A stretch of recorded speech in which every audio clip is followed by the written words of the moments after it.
fois par an, il y a la Handicap International organise une pyramide de chaussures contre les bombes à sous-munitions et les bombes antipersonnelles.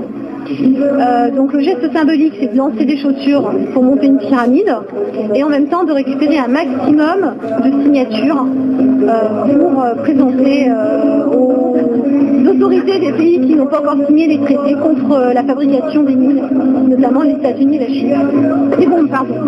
Voilà, et le gros problème des bombes à sous-munitions et des mines antipersonnelles, c'est qu'elles visent majoritairement à 75% les personnes civiles et elles continuent de tuer et de mutiler longtemps après la guerre, notamment au Cambodge où 20 ans après les derniers conflits, il y a encore des zones entièrement inexploitables, que ce soit au niveau des ressources agricoles ou d'eau, à cause de la présence des mines. Et voilà, Handicap International s'engage dans le monde entier pour empêcher la fabrication, le commerce et l'utilisation des mines antipersonnelles et des bombes à sous-munitions.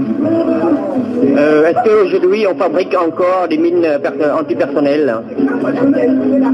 Alors, il n'existe en France, il n'y a plus aucune mine antipersonnelle ou bombe à sous-munitions qui sont produites par les entreprises françaises ou commandées par le gouvernement français, mais il existe encore des pays dans le monde qui en produisent, notamment en Europe, aux États-Unis, en Chine et dans différents endroits du monde.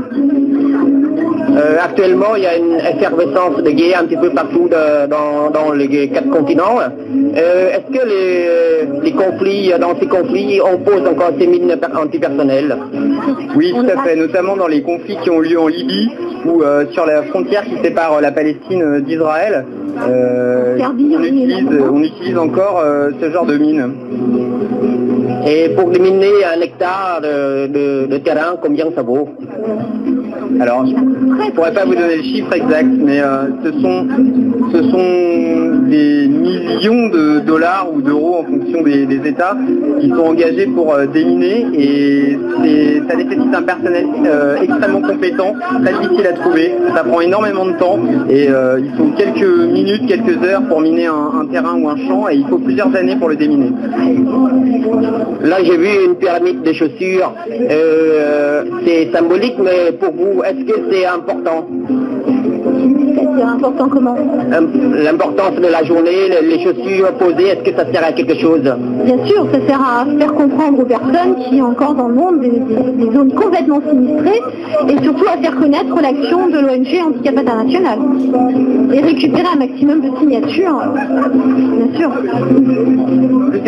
Plus cette manifestation est importante et plus on a de couverture médiatique et plus Handicap International a les moyens de faire pression sur les gouvernements des différents États qui sont encore responsables de la fabrication ou du commerce de ces mines et de ces bombes.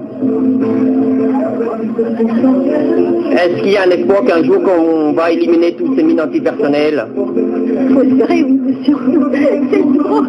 Il y a un véritable espoir parce qu'il y a encore 30 ans ou 40 ans, aucun État ne se préoccupait des conséquences des bombes et des mines qui tuent encore des civils longtemps après les guerres.